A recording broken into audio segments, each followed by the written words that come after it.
दोस्तों, गाज़ा और फ़लस्तीन की जंग चालू हुए 1 साल के ऊपर हो गया, पर अभी तक जंग रुकने का नाम नहीं ले रही। क्यों नहीं रुकने का नाम ले रही?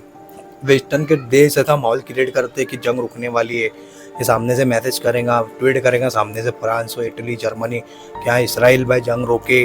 इसराइल भी बोलेगा हम डील करने के लिए आगे आ रहे हैं, हमास हमारे से डील नहीं कर रहा, हमास बोलेगा हम डील करने के तैयार है। पर डील क्यों नहीं हो रही? एक ऐसा माहौल क्रिएट किया जा रहा और दुनिया वालों को बताया जा रहा कि अब जंग रुकने वाली है, पर असल में कोई जंग रुकने वाली नहीं है। इस जंग में कौन कौन है इन्वॉल्व है? यमन है, ईरान है, हिजबुल्ला है, लिबनान, मतलब हाँ, और आजू बाजू के जितने भी देश है, इजिप्ट है। हाँ, तो ये सब जैसा बोलेंगे, जिसमें से मेन फ्रंट पे आके कौन लड़ रहा?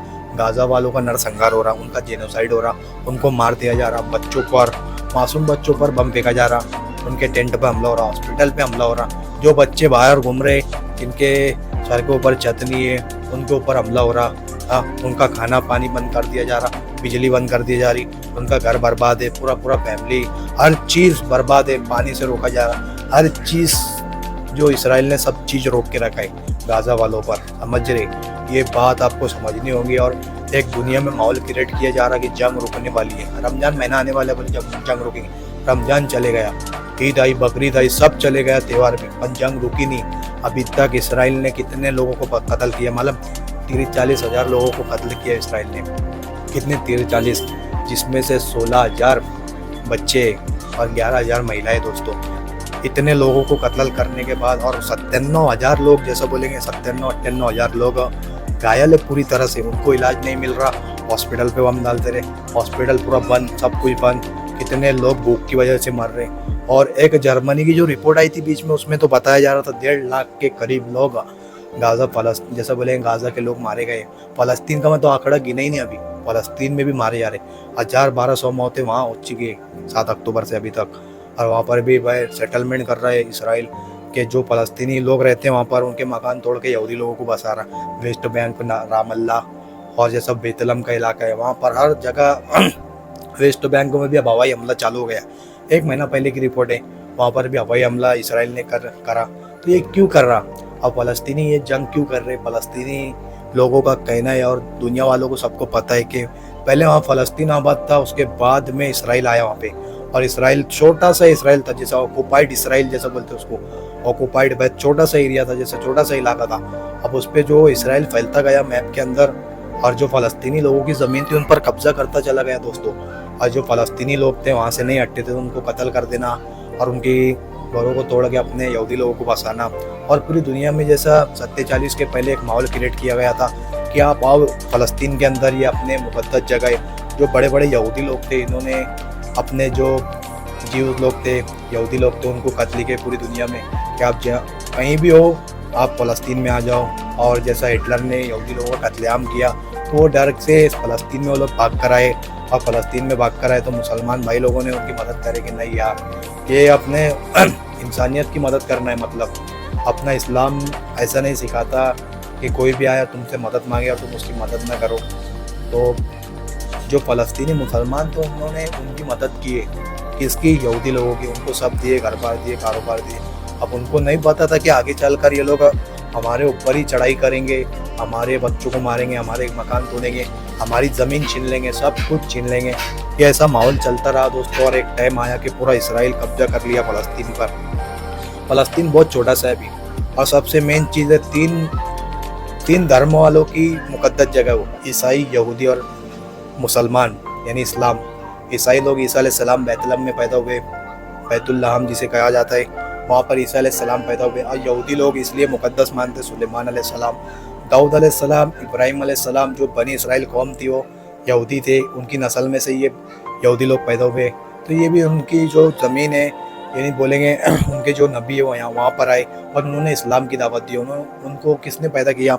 अल्लाह ताला ने उनको पैदा किया, और वो एक अल्लाह की तरफ आने की दावत देते थे, और नबी जो बताते थे उस पर अमल करने की दावत देते थे वो लोग। कौन नबी? इब्राहिम अलैहिस्सलाम, लूत अलैहिस्सलाम, दाऊद अलैहिस्सलाम, जो भी थे उनके बनी इसराइल में नबी थे, वो दावत देते थे उनको एक अल्लाह की तरफ। फिर उसके बाद जब यहूदी लोगों को पता चला कि नहीं, आखिरी नबी आने वाले, पूरी कायनात के लिए जो रहमत बनाकर भेजेंगे, पूरी इंसानियत के लिए, वो अपने और किसी कबीले के नहीं, किसी एक समुदाय के नहीं, और किसी एक के नबी नहीं होंगे, वो पूरी दुनिया के चरिंदे परिंदे जानवर हर चीज़ के नबी होंगे। तो लोग ने इसराइल से हिजरत करके फिर अरब में आबाद हो गए वो लोग, और अरब में जिस टाइम आबाद हुए वो लोग, उनका यही था कि आखिरी नबी आएंगे तो हमारी नस्ल में आएंगे और हमारे जैसा बनी इसराइल में आएंगे वो। पर किसी को क्या पता था, अल्लाह ताला ने उनको अरब में पैदा किया अपने नबी को, और बनी हाशिम में पैदा किया, अरब की सरजमीन पर वहाँ पर पैदा किया। अल्लाह के रसूल आए जब दुनिया में चारों तरफ अंधेरा छाया हुआ था, सब जुल्म सितम खून रेजी तमाम, लड़कियों को जिंदा जला देना, और जो लड़की पैदा हुई उनको खट्टा खोद के गाड़ देना, इतना खतरनाक जाहिलियत का दौर था वो, कि वैसा दौर आज तक दुनिया में नहीं आया। वैसे माहौल में अपने नबी एक रोशनी लेकर आए, और जैसे अपने नबी पैदा हुए अल्लाह के रसूल, तो चारों आलम में जैसे बोलेंगे चारों तरफ नूरी नूर फैल गया। और जो कैसर व किसरा की जो आग थी कई हजार साल से जल रही थी, वो अचानक बुझ गई। और जो महल के जो चार जैसा बोलेंगे पिल्लर थे, जो जहाँ पर लोगों को जुल्म सितम किया जाता था, वो महल के चारों पिल्लर गिर गए दोस्तों। और मालूम पड़ा, कई लोगों ने गवाही दी कि अब आखिरी नबी आ चुके इस दुनिया में, क्योंकि वो टाइम जिस टाइम अपने नबी पैदा हुए पूरे आलम में रोशनी और नूर और जैसा खुशी का माहौल था दोस्तों। और जब अपने नबी आए तो अपने नबी ने सबको एक अल्लाह की दावत दी, और कि अल्लाह के सिवा किसी को मानने का नहीं, और मैं अल्लाह का रसूल हूँ, मैंने दावत दी सबको। जब ये लोग को मालूम पड़ा, यहूदी लोगों को, कि यार ये तो हमारे जो नबी थे वो हमारे नबी, और इनका जो तौर तरीका है आखिरी नबी का, अल्लाह के बोले हम क्यों माने, हम हमारे बाप दादाओं के जो मज़हब है हम उस पर कायम रहेंगे। उन्होंने अपने नबी की मुखालिफत करे वो लोगों ने, और ऐसा करते करते अपने नबी को बहुत परेशान करे यहूद और नसारा लोगों ने, कि हम हमारे बाप दादा का दीन हम नहीं कबूल करेंगे बोले। बहुत तकलीफ देने के बाद फिर उसके बाद खैबर की जंग हुई। खैबर की जंग ऐसी खतरनाक जंग थी कि मरहब तो उनका जो एक लीडर था मरहब, वो मरहब था जो इतना बहादुर था, सैकड़ों लोगों से अकेले लड़ता था। जब मुसलमान जाते थे तो मुसलमानों को हरा दिया करता था मरहब नाम का जो पहलवान था। फिर अल्लाह के रसूल ने हज़रत अली रज़ी अल्लाह ताला अन्हु को भेजा, जो अल्लाह ताला ने उनको शेर का लक़ब दिया। जब हज़रत अली रज़ी अल्लाह ताला ने गए उससे मुकाबला करे तो एक ही बार में उसके 3 से 4 टुकड़े कर दिए, और मरहब ख़त्म हो गया। वहाँ पे जो पहली जंग हुई इस्लाम की वो खैबर की जंग, और वो यहूदी लोगों के साथ में हुई, और आखिरी जंग मुसलमानों की यहूदी लोगों के साथ में होगी। यानी पहली और आखिरी जंग मुसलमानों की यहूदी लोग के साथ में होगी। एक तो आखिरी जंग बाकी है, अभी पहली जंग जो हुई थी खैबर की जंग हुई थी। और उसके बाद जो खैबर का किला था वहाँ पर इतना बड़ा दरवाज़ा लगा था किले के ऊपर कि कोई दरवाजे को हिला नहीं सकता था, कई साहबा मिल के भी हिला नहीं पाते थे। पर हज़रत अली रज़ी अल्लाह ताला अन्हु ने उस दरवाजे को एक उंगली में उठा के फेंक दिया दोस्तों। जब से वो लोग वो टाइम से उनका अरब में सफाया हो गया दोस्तों, इनका यहूदी लोगों का अरब छोड़कर भागना पड़ा उनको, और दुनिया के अलग अलग इलाकों में जाकर आबाद हो गए, और मुसलमानों के खिलाफ साजिश करने लगे कि मुसलमान ऐसे, और कई तरह के जासूस भेजकर मुसलमानों को कमज़ोर करने की कोशिश करी। और अब वही फंडा चल ही रहा था कि दूसरी वर्ल्ड वार का ऐलान हो जाता है, और हिटलर ने उनका यहूदी लोगों का कत्लेआम करा। उसके बाद वो लोग सीधा फ़लस्तीन की तरफ रुख किया उन्होंने, और उनके जो बड़े बड़े पादरी थे, मजहबी जो शख्सियत थी उनकी बड़ी बड़ी, उन्होंने खत लिख कर सबको फ़लस्तीन के अंदर जमा करे। और फ़लस्तीन के अंदर जमा होने के बाद वो लोगों ने वहाँ पर, और फ़लस्तीनी लोगों ने उनको सहारा दिया, फिर वहाँ पर आबाद हुए, उन पर कब्ज़ा किया। फ़लस्तीनी लोग पर जुल्म करना, वो भी किसके ज़रिए, अमेरिका का साथ लेना, बरतानिया का साथ लेना, उन सुपर पावर लोगों को साथ में रखकर मुसलमानों पर जुल्म करना। ऐसा करते करते पूरे फ़लस्तीन पर कब्ज़ा हो गया। फ़लस्तीन बचा एकदम छोटा है, जिसमें वेस्ट बैंक है और बहुत सारे इलाके आते हैं यरूशलेम में। और जो गाज़ा स्ट्रिप है वो डायरेक्ट अलग है, फ़लस्तीन और गाज़ा स्ट्रिप में दोनों डिफरेंट है। गाज़ा स्ट्रिप है जो समंदर के किनारे है, वो पूरा Gaza, northern Gaza, southern Gaza जो पूरा है। और ये जो गाज़ा स्ट्रिप है, गाज़ा स्ट्रिप में सिर्फ हमास की सरकार चलती थी, और यहाँ पर ये जो फ़लस्तीन है ये महमूद अब्बास की सरकार चलती है यहाँ पे फ़लस्तीन के अंदर। और फ़लस्तीन की जो सरकार को हैंडल करने वाले वो इसराइल है, नेतन्याहू, अमेरिका, इनके वो जो बोलते हैं वो चलते हैं वहाँ पे फ़लस्तीन के अंदर। और गाज़ा ने जो अलग सरकार बनाई थी उनके वहाँ पर वो किसकी नहीं सुनते थे, उनको ये हमारा देश है, हमको आज़ादी होना। इसलिए 7 अक्टूबर को लोगों ने हमला करे। हम किसी जैसे बोलेंगे टेररिस्ट ऑर्गेनाइजेशन का सपोर्ट नहीं करते। हमको जितनी स्टोरी पता है, सबको पता है कि 47 के पहले किसकी ज़मीन थी वो, और 47 के बाद किस लोगों ने वहाँ पर कब्जा करे ले इसराइल अपना फ़लस्तीन के ऊपर। तो वहाँ से चला दोस्तों। अब वो बहुत सारी जंग हुई 2010 में, सबसे पहले 1960 में जंग हुई, 1966 में 6 डे वॉर, उसके टाइम पे भी जब जंग हुई एकदम खतरनाक, तो इसराइल ने 4-5 कंट्री से लड़के उनको पीछे हकाला, क्योंकि इसराइल के सपोर्ट में अमेरिका, जर्मनी, फ्रांस और बरतानिया बड़े बड़े जो वेस्टर्न के देश थे वो टाइम पे उनके साथ में थे। और जब इसराइल हमला करा तो जॉर्डन के कुछ हिस्सा कब्जे में ले लिया, और बाजू में जो इजिप्ट था उसके भी गोल्डन हाइट है और सिनेरा डिजर्ट है, वो सब इलाके, और लिबनान के कुछ इलाके तक अंदर तक घुस गया था इसराइल। तो फिर जो मुसलमान हुक्मरान थे उन्होंने, जैसा शाह फैसल हुआ, सद्दाम हुसैन हुआ, और वो टाइम के बेनज़ीर भुट्टो पाकिस्तान के, लोग ने सब मिलकर एक आवाज़ उठाई कि नहीं, इसराइल को हमला बंद करना पड़ेगा। तो इसराइल फिर पीछे हटा, और इसराइल ने ये भी कहा कि नहीं, हम तुम्हारी ज़मीन वापस दे देंगे, तुम लोग हमला मत करना हमारे ऊपर। ये मुआहदा हुआ। उसके बाद से छोटे मोटे हमले गाज़ा स्ट्रिप की तरफ से होते रहते थे, हमास की तरफ से, कि इसकी तरफ, इसराइल की तरफ, और इसराइल उस पर ये था, अगर हमास से इनके 2-3 मारता तो 2-3 हज़ार इनके मत डाल देते इसराइली वाले जवाबी कार्रवाई में। ऐसा चलता था दोस्तों। अब एक टाइम आया 7 अक्टूबर 2023-24 का टाइम है, वो टाइम जब हमास ने 5000 रॉकेट से हमला करा, तो इसराइल को फिर बहाना मिल गया, और इसराइल ने पूरा, जैसा बोले, गाज़ा को मिटा दिया। नॉर्थन साउथन गाज़ा पूरा मट्टी कर दिया, और वहाँ पर सिविलियन मरने वाले 1.5 लाख लोग हैं, और 10-20 लाख आबादी और डिस्प्लेस है अपनी जगह से, इधर उधर भटक रही, कभी इधर हमला हो रहा कभी। और 700 के करीब दोस्तों मस्जिदें शहीद हो चुकी है, समझ ले, 700 के करीब मस्जिदें गाज़ा में शहीद हो गई है। गाज़ा पूरा ख़त्म हो गया। हमास के लीडर थे इस्माइल हानिया, वो भी मारे गए। याह्या सिनवार थे, और बड़े बड़े फौजी कमांडर सब मारे गए। फिर भी हमास लड़ रहा अभी गाज़ा के अंदर। और दूसरी बात दोस्तों, अब लेबनान का नंबर आया है। लेबनान के हसन नसरुल्लाह को ये लोगों ने मारा है, इसराइली लोगों ने, और उनके जितने मेन कमांडर थे उनको मारा।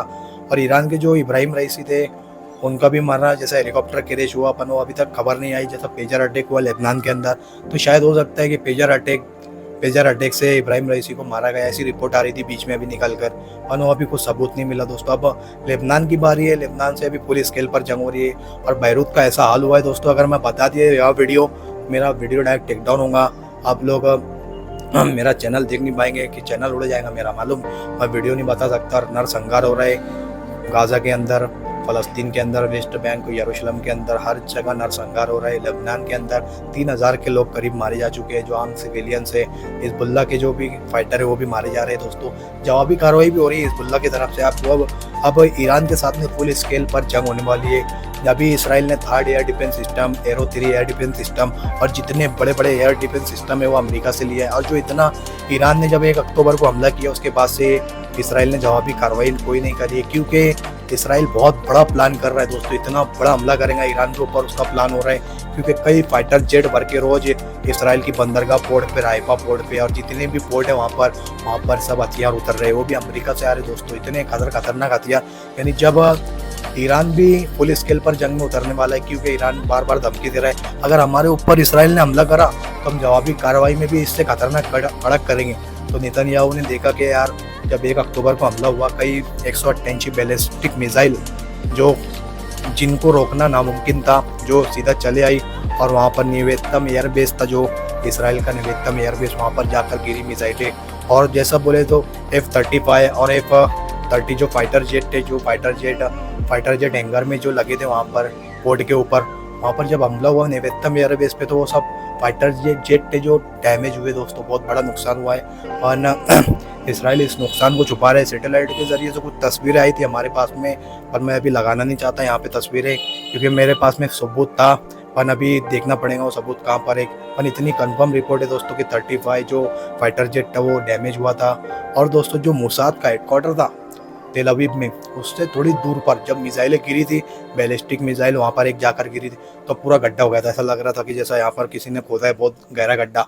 तो यानी ये इसराइल को डराने के वास्ते उसने मोसाद के, अगर ईरान चाहता तो मोसाद के हेडक्वार्टर पे भी हमला कर सकता था, पर उसके थोड़ा दूर पर करा, क्योंकि इसराइल को ये पता लग जाए कि हमारी मिसाइलें तेल अवीव तक पहुँच चुकी है। ये ईरान का कहना था। और ईरान के जो बड़े बड़े ऑफिशियल है उन्होंने बयान भी दिया है कि नहीं, हमारी जो मिसाइल, अब हम नाप लिए भाई, हम जैसा बोले हम उसका मेजरमेंट लगा लिए कि हमारी मिसाइलें इसराइल के सिटी अंदर तक घुस सकती है, इतनी ताकत है हमारी मिसाइलें में, हम तजुर्बा कर रहे थे। इसको देखते हुए, ये बयान को देखते हुए इसराइल भड़क गया और कहने लगा कि हम बहुत न्यूक्लियर साइड को उड़ाएंगे ईरान की, नहीं तो फिर जितने भी मिलिट्री बेस है ईरान के उनको हम टारगेट निशाना बनाएंगे, और जितने भी सरकारी बिल्डिंग है और सबको निशाना बनाएंगे, और बहुत फुल स्केल पर इसराइल अभी जंग में उतरने वाला है ईरान के साथ में। ईरान के साथ में भी रशिया ने बोला है कि अगर इसराइल हमला ना करे उसकी न्यूक्लियर साइट पर और जो मेन पॉइंट है वहाँ पर हमला करे तो हम भी जंग में उतर सकते। रशिया, ओमान, ऐसा 3 अभी कंट्री की मिलकर, सीरिया, तो 3 या 4 कंट्री की आर्मी मिलकर आर्मी ड्रिल कर रहे, मतलब मिलिट्री ड्रिल, इन्हें जैसा बोलेंगे फौजी अभ्यास, वो लोग वो कर रहे हैं दोस्तों। और अभी जंग बहुत खतरनाक होने वाली है, हम रिपोर्ट दिए। क्या आपको ये पूरी जंग के बारे में समझ में आ गया होगा अभी क्या अभी आज की वीडियो में दोस्तों। चलो दोस्तों, वीडियो कैसी लगी, वीडियो को लाइक कीजिए, चैनल को सब्सक्राइब